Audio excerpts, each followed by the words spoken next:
I raised my employee badge to the scanner red beep. 1 second later, I realized I'd been fired, while still in the hospital, recovering from a stroke caused by overwork. But they didn't know I had built the company's entire internal control system. And now, I was going to use it to destroy their CEO. My name is Lauren Myers. I'm 41 years old. And until 6 weeks ago, I was the Director of Regulatory Affairs at Straventon Dynamics. It's a name that probably sounds familiar if you follow business news these days, not because of their innovative logistics technology as they'd prefer, but because of me, the woman who brought their empire to its knees with a $74 million lawsuit. It wasn't supposed to end this way. I'd given Straventon 11 years of my life. 11 years of early mornings, late nights, missed birthdays, and canceled vacations. I'd helped transform a regional player into a national powerhouse. The regulatory frameworks I designed had become industry standards. My compliance protocols were studied in business schools. I was good at what I did. No, I was exceptional. But standing there at 7:42 a.m. on a Tuesday morning, watching the red light flash on the security panel, none of that mattered anymore. I tried my badge again. Red beep. Ms. Myers. The security guard Pete, who'd greeted me every morning for the past decade, wouldn't meet my eyes. I'm going to have to ask you to step aside. There seems to be an issue with your credentials. Pete, what's going on? I just got back from medical leave. He shifted uncomfortably. I'm sorry, ma'am. You'll need to contact HR. As if on cue, Melinda from HR walked briskly through the lobby. She'd always stop to chat about her daughter's soccer games. Today, she looked straight through me, quickening her pace toward the elevator. Melinda. I called after her. Her shoulders tensed, but she didn't turn around. That's when I knew. They'd thrown me away like yesterday's trash, without even the courtesy of a phone call. 6 weeks earlier, I'd collapsed at my desk after a 72-hour work marathon preparing for a federal audit. The stroke was minor, a warning shot across the bow, as my doctor put it. No permanent damage, but a clear message from my body that something had to change. What I didn't know then was that Straventon had already decided what that change would be. Back in my car, I called my boss, Richard, straight to voicemail. I emailed the HR director, no response. I texted my assistant, Tara, who replied only, I'm so sorry, Lauren. They told us not to contact you. Finally, after scrolling through dozens of work emails I'd missed, I found it. An automated message from HR, time-stamped exactly 8 minutes after I'd been wheeled out of the building on a stretcher. Your employment status has been changed to terminated. Not get well soon. Not we need to discuss accommodations for your return. Just terminated. 41 years old, single, with a mortgage and medical bills piling up. And they'd cut me loose without a word. I should have been devastated. Instead, a strange calm settled over me. 11 years of stress and anxiety suddenly crystallized into something harder, colder, more dangerous. Because they'd forgotten one crucial detail, I knew how Straventon worked from the inside out. I'd built their compliance systems. I knew where the bodies were buried. And I was about to dig them all up. The hospital discharge papers sat on my kitchen counter, a tidy stack of medical jargon and recovery instructions. Avoid stress, they advised. I nearly laughed. I'd just been fired while recovering from a stress-induced stroke. The irony wasn't lost on me. My physical therapist had recommended light walks to build stamina, so I took to wandering my neighborhood each morning. That's how I met Danielle, a night shift nurse who lived 3 doors down. She recognized me from the hospital. You're the stroke lady from Straventon, she said, falling into step beside me one morning. How's recovery going? Better than my career, I replied, explaining my situation. Her face darkened. Those bastards. My brother Tyler worked in their IT department until last year. Same story, got pneumonia. Was out for 2 weeks. Came back to find his access revoked. We became walking partners after that. Danielle was easy to talk to. And unlike my friends who just wanted to comfort me, she understood my growing anger. 2 weeks into our morning routine, she showed up at my door rather than our usual meeting spot. Tyler left some things behind when he quit Straventon, she said, handing me a small USB drive. He thought it might be insurance, but never needed it. I think you might. That night, I plugged in the drive. What I found made my blood run cold. Spreadsheets, hundreds of them. Employee classifications, risk assessments, productivity metrics. And then I found a document titled Health Risk Tiers, Q4 Update. My name was there, highlighted in red, Lauren Myers, Tier 4, remove before next quarter. There were others, dozens of them, all older employees, all with health issues or family medical situations, all systematically targeted for removal. Robert Jennings, 58 heart condition, Tier 3, Angela Williams, 44 son with leukemia, Tier 4, Marcus Chen, 62, hip replacement, Tier 2. And beside each name, a calculation of their insurance cost versus their productivity value. They weren't firing people for performance issues. They were cutting expenses by eliminating health risks. I dug deeper. There were meeting minutes, strategy documents, even suggested scripts for how to ease these employees out without triggering legal concerns. Create documentation of performance issues 3 or 4 weeks before target separation date. Avoid any mention of health or age factors. It was all there. A systematic purge of employees deemed too expensive to insure, disguised as performance management, and at the bottom of one particularly damning memo was a name I knew all too well, Brent Halverson, CEO. I'd always thought Brent was different. He talked about the Straventon family and how we took care of our own. I'd defended him countless times to cynical colleagues. Now I realized they'd been right all along. Under his polished exterior beat the heart of a man who saw people as disposable assets. I printed everything, organized it meticulously, and then called a lawyer. Olivia Voss's office was in an old converted warehouse downtown. No marble columns or mahogany paneling like the corporate firms I was used to dealing with. Just exposed brick, comfortable furniture, and walls covered with framed newspaper clippings of past victories. So let me get this straight, she said, after I'd laid out my case. You built their regulatory compliance system, suffered a stroke due to overwork, and while you were recovering, they fired you without notice because you'd become a health insurance liability. That's the short version, yes. She whistled low. And you have documentation showing this is a pattern, not an isolated incident. I pushed Tyler's USB drive across her desk. Everything's there, at least 17 cases I've identified so far. Olivia plugged in the drive and spent the next hour scrolling through files, occasionally muttering curses under her breath. Finally, she looked up, her eyes gleaming with a predator's focus. This isn't just wrongful termination. Lauren, this is a class action suit waiting to happen. Discrimination based on health status, violations of the Americans with Disabilities Act, potential HIPAA violations in how they're tracking employee health information. She tapped her pen against her desk.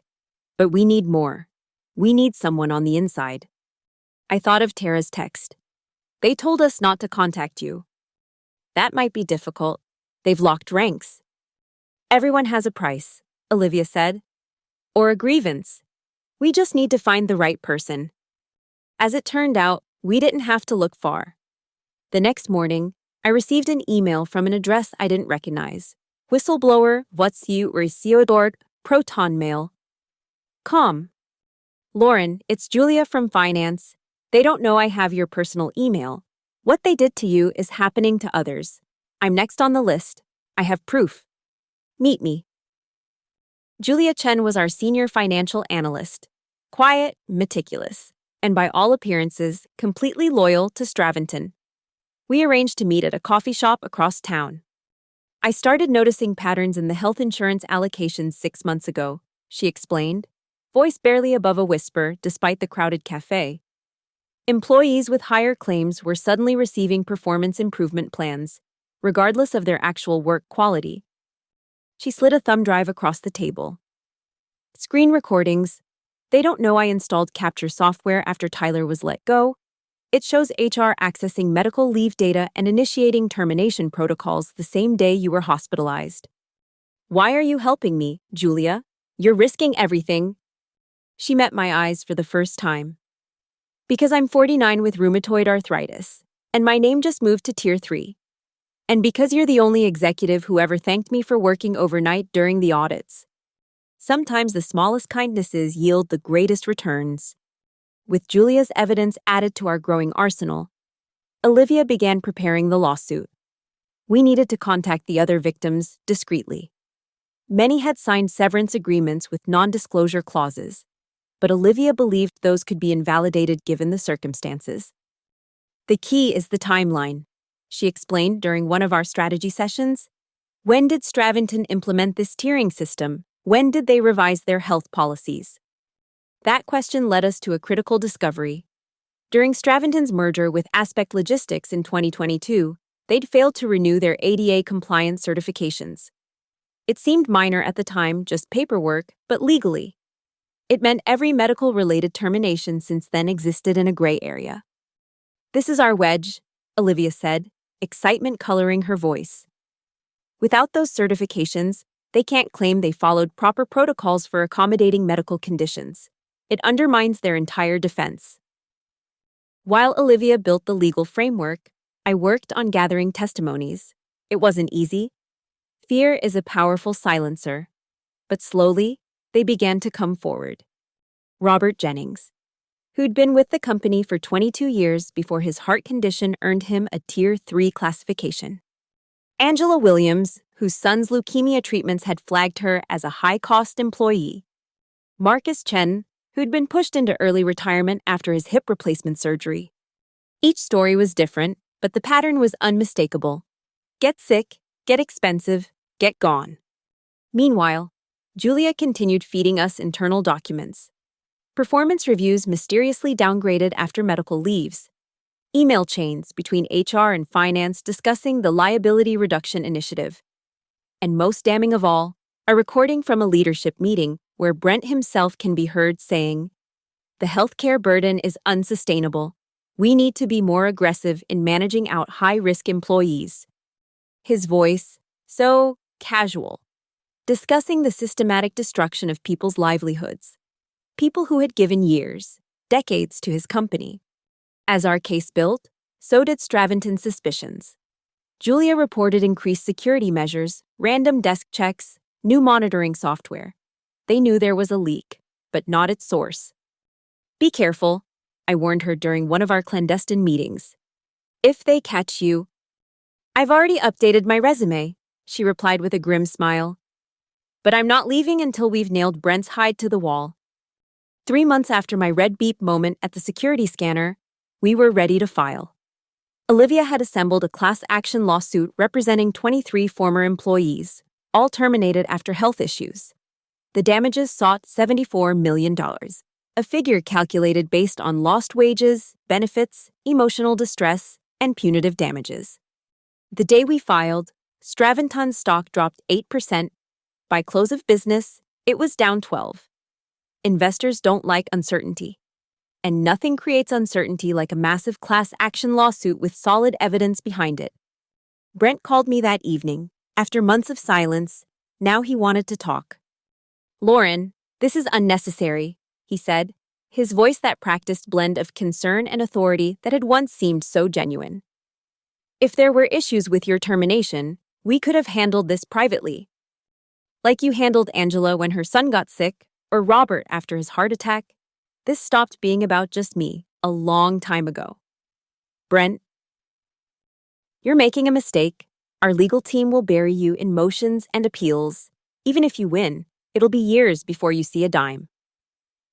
I thought of Julia, still working under their watchful eyes, of Danielle's brother, who'd never gotten justice, of my own face in the mirror, still bearing the subtle droop on one side from the stroke. "I've got nothing but time. Brent, do you..." The first day in court arrived 6 months later. Straventon had indeed tried to bury us in pretrial motions, but Judge Eleanor Kimura had seen through their delay tactics. She wanted this case heard. The courtroom was packed journalists, former employees, even some current Straventon staff who'd taken personal days to attend. Julia wasn't among them. She couldn't risk being seen, not yet. I wore a simple blue dress, my hair pulled back, my face free of makeup. Let them see me as I was a professional woman whose health crisis had been treated as a liability to be eliminated. Brent sat at the defense table, impeccable in a charcoal suit, flanked by 3 attorneys from Preston and Wyatt, one of the city's most expensive firms. He looked confident, untroubled. A man accustomed to winning. Olivia had prepared me extensively for this moment. Opening statements set the tone, she'd explained. We need to make the jury see the human cost behind the spreadsheets. She began with my story, my dedication to Straventon, my collapse, the callous termination 8 minutes after I was hospitalized. Then she broadened the lens, introducing each plaintiff by name, by years of service, by the health issue that had earned them a tier classification and a pink slip. This case isn't about one bad decision, she told the jury. It's about a systematic effort to eliminate employees whose only crime was getting sick while working for a company that viewed their health as an inconvenience. The defense argued that each termination had been performance-based, properly documented, and legally executed. They portrayed me as a disgruntled employee seeking revenge, the other plaintiffs as underperformers trying to cash in. It might have worked, if not for the evidence. Day after day, we presented internal documents, testimony from former employees, expert analysis of the tiering system. The defense tried to exclude Julia's screen recordings, arguing they'd been obtained illegally. But Judge Kimura ruled they could be admitted under whistleblower protections. The turning point came during week 3. I was on the stand, being cross-examined by Straventon's lead attorney, Maxwell Preston. Ms. Myers, isn't it true that in the months before your medical incident, your department was behind schedule on several key projects? No, that's not true. We were on target for all primary deliverables. Yet these performance reviews, he held up a stack of papers, indicate growing concerns about your leadership. Those reviews were created after I was hospitalized. The timestamps prove it. Preston's expression didn't change, but his eyes flicked toward Brent, who shifted in his seat. And isn't it true that you had been considering retirement before your stroke? That this lawsuit is simply an attempt to secure a larger settlement than your pension would provide? I leaned forward. Mr. Preston, I'm 41 years old. Retirement wasn't on my radar. What was on my radar was the federal compliance audit I was preparing for when I collapsed at my desk after working 72 hours straight to protect Straventon from regulatory penalties.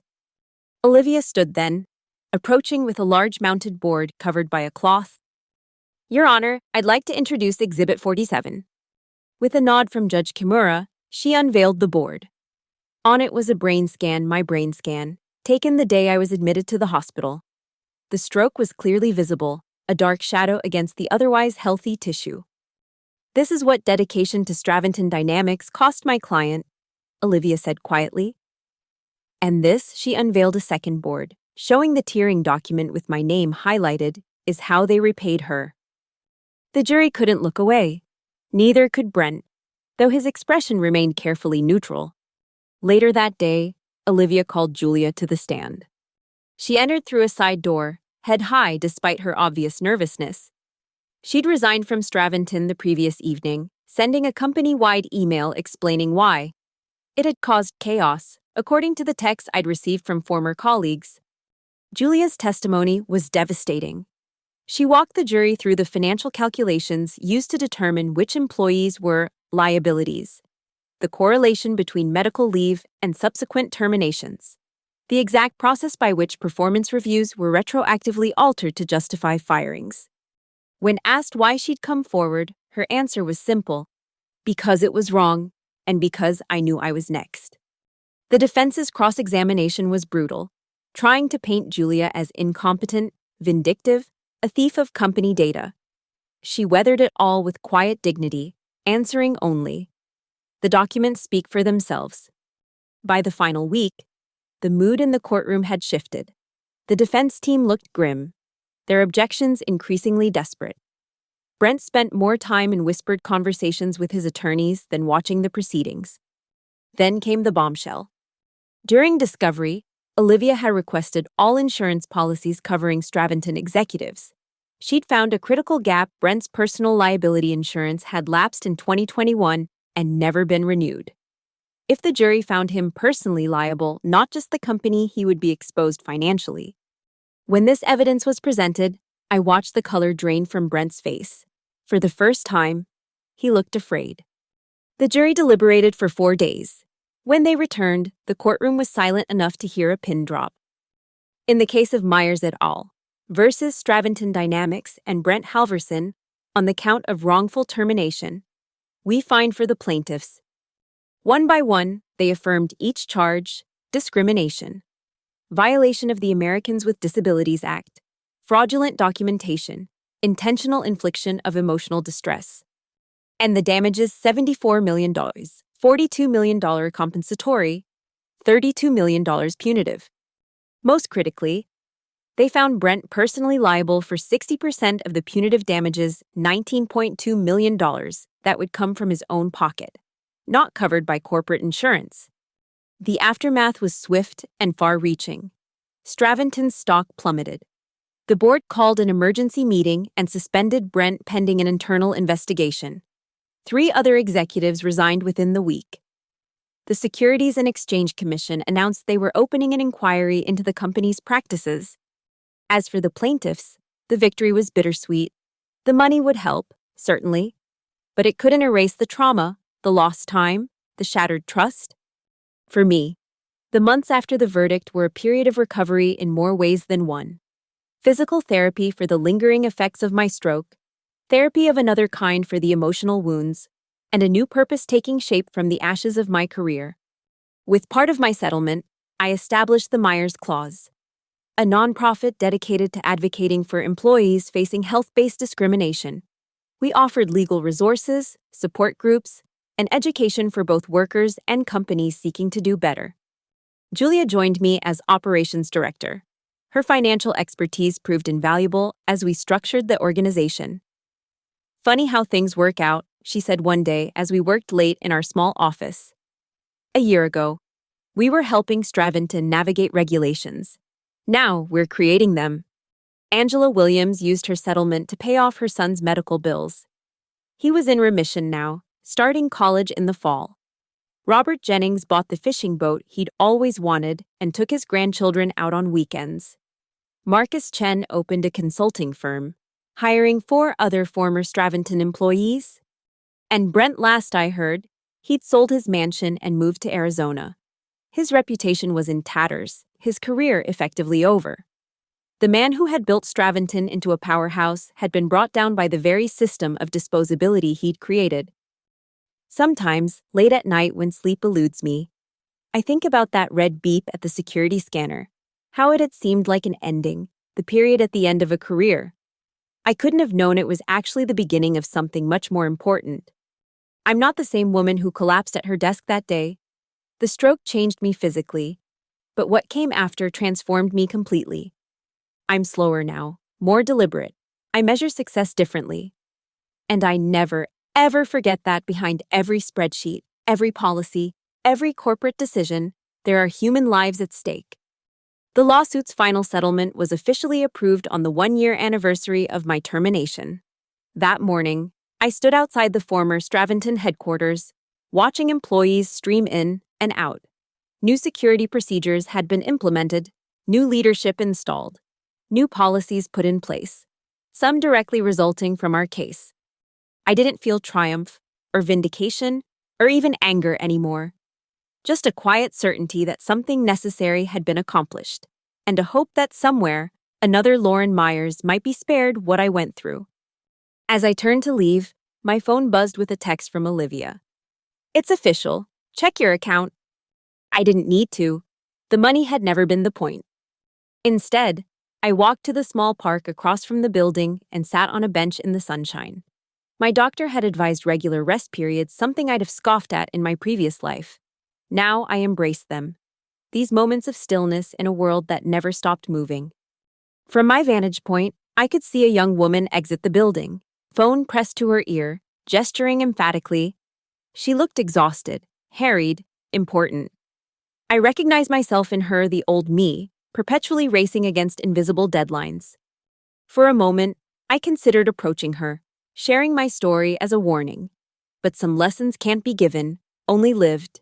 Instead, I stood, stretched carefully to ease the stiffness in my left side, and began the walk home. The victory wasn't in destroying Brent Halverson or bringing Straventon to its knees. It was in this moment, walking away on my own terms, reclaiming my health, my dignity, and my future. One careful step at a time.